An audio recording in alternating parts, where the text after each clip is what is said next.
Assalamualaikum warahmatullahi wabarakatuh. Di pertemuan kali ini kita akan membahas tentang konsep dasar penelitian dalam keperawatan. Pentingnya penelitian dalam keperawatan. Penelitian dalam keperawatan merupakan landasan ilmiah yang memungkinkan perawat untuk memberikan asuhan yang terbaik dan terkini kepada pasien.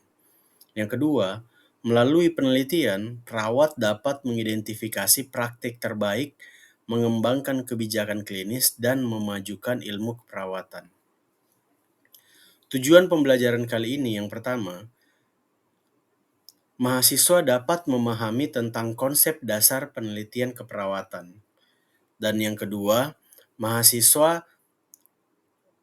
dapat mengidentifikasi masalah dan membangun kerangka konsep dalam konteks praktik perawatan sehari-hari.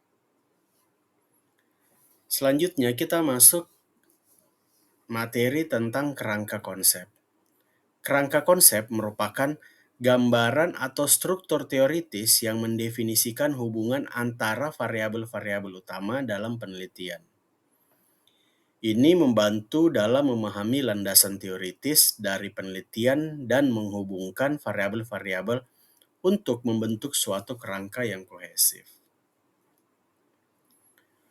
Tujuan dan pentingnya kerangka konsep dalam penelitian. Yang pertama, memberikan landasan teoritis yang kuat untuk penelitian. Kedua, membantu mengidentifikasi variabel-variabel yang relevan dan hubungan antar mereka. Yang ketiga, memandu proses pengumpulan data dan analisis.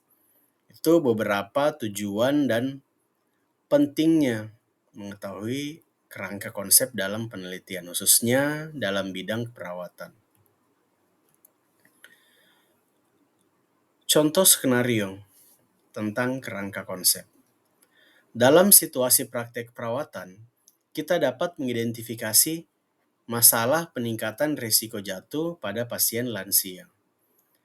Kerangka konsep dapat membantu mengidentifikasi variabel-variabel seperti usia, riwayat jatuh sebelumnya, kondisi medis, dan lingkungan fisik, serta hubungan di antara variabel-variabel ini. Dengan kerangka konsep yang tepat, perawat dapat merancang intervensi yang lebih efektif untuk mengurangi risiko jatuh pada populasi pasien ini. Berikutnya kita masuk ke variabel penelitian. Variabel penelitian merupakan karakteristik sifat atau kondisi yang dapat diukur dan diidentifikasi dalam penelitian. Variabel penelitian dapat berbentuk inti dari penelitian dan dapat berupa faktor-faktor seperti usia, jenis kelamin, kondisi medis, dan lain-lain. Ada dua jenis variabel penelitian. Yang pertama variabel independen dan yang kedua variabel dependen. Variabel independen merupakan variabel yang dianggap sebagai faktor penyebab atau pemicu dari fenomena atau peristiwa tertentu. Variabel tidak dipengaruhi oleh variabel lain dalam penelitian. Sedangkan variabel dependen merupakan variabel yang merupakan hasil dari pengaruh variabel independen. Variabel ini bergantung pada atau dipengaruhi oleh variabel independen. Contoh variabel independen. Jenis intervensi misalnya pemberian obat tertentu. Dan contoh variabel dependen, tingkat penurunan tekanan darah setelah intervensi.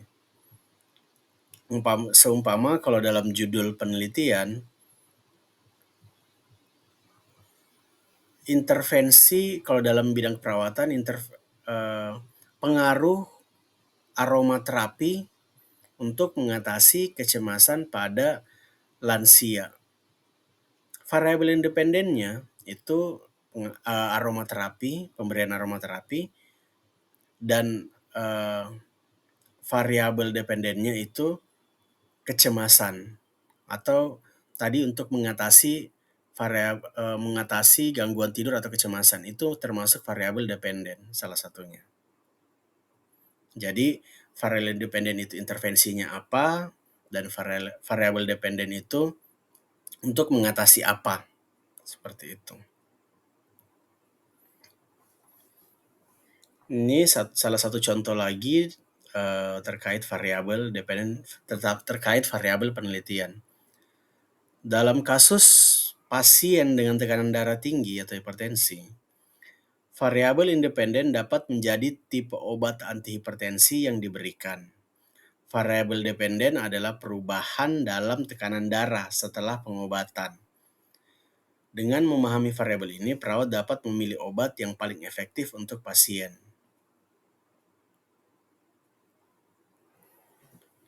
Berikutnya, hipotesis penelitian.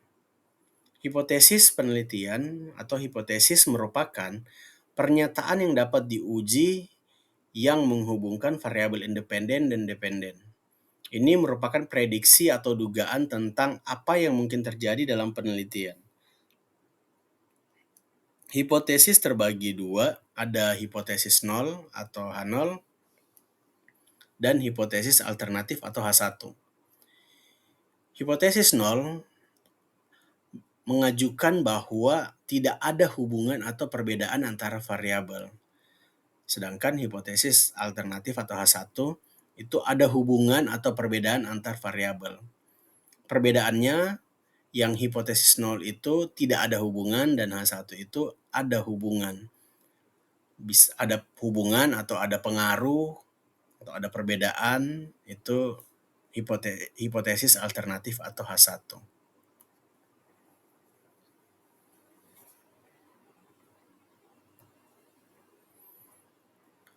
Populasi penelitian. Populasi mengacu pada kelompok atau kumpulan individu, objek, atau fenomena yang memiliki karakteristik atau ciri-ciri tertentu. Dalam keperawatan, populasi bisa berupa pasien dengan kondisi atau diagnosa tertentu, kelompok umur, atau populasi spesifik lainnya.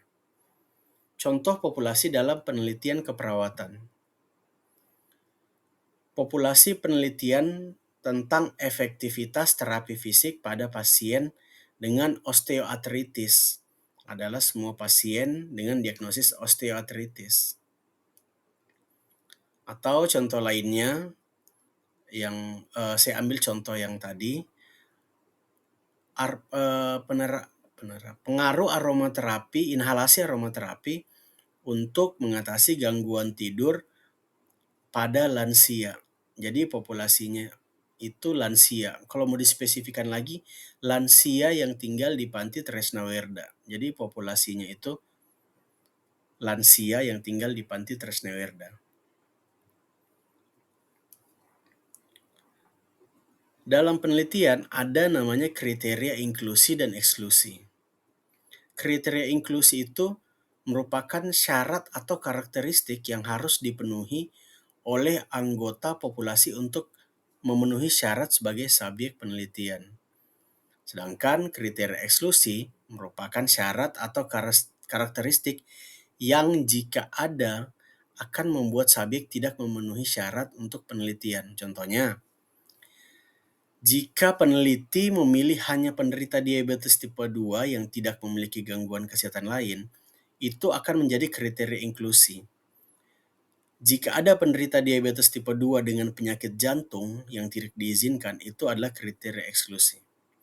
Jadi, di sini dijelaskan bahwa, dan ini merupakan juga masih banyak mahasiswa yang agak keliru pada saat memasukkan kriteria inklusi dan eksklusi pada penelitiannya. Jadi kriteria inklusi dan eksklusi itu bukan hubungan positif negatif. Umpama kalau kriteria inklusinya pasien yang dapat berkomunikasi dengan baik, kriteria eksklusinya pasien yang tidak dapat berkomunikasi. Jadi bukan seperti itu.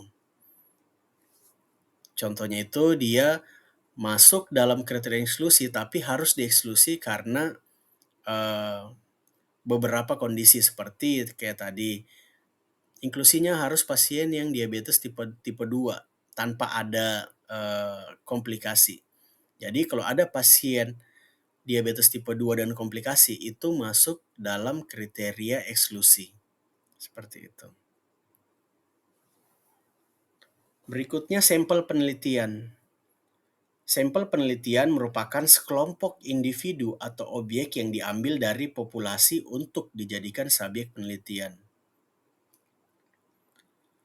Ada 3 proses yang dilakukan untuk menentukan sampel penelitian. Yang pertama, identifikasi populasi target. Yang kedua, tentukan kriteria inklusi dan eksklusi. Yang ketiga, pilih metode pengambilan sampel. Berikutnya, ambil sampel sesuai dengan metode yang dipilih.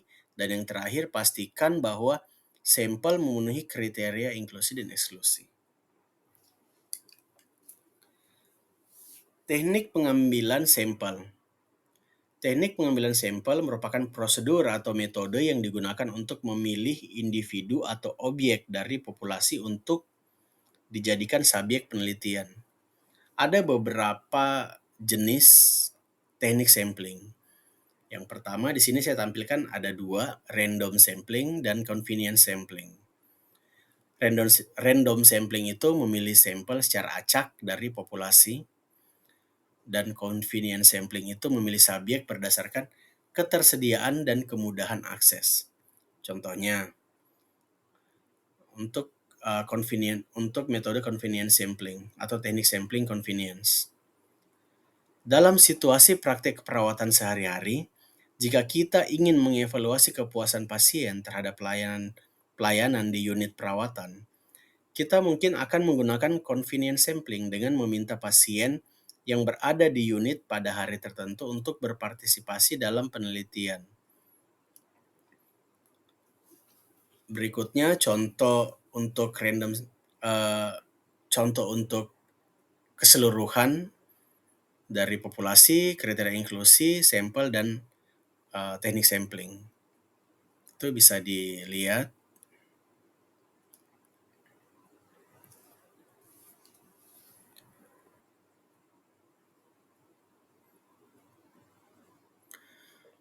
Oke, terima kasih atas perhatiannya. Semoga materi kali ini bisa dimengerti atau bisa dipahami dengan baik. Kalaupun ada pertanyaan atau ada yang belum dimengerti, bisa diskusi di kolom komen ataupun nanti bisa langsung melalui chat. Terima kasih, saya tutup. Assalamualaikum warahmatullahi wabarakatuh.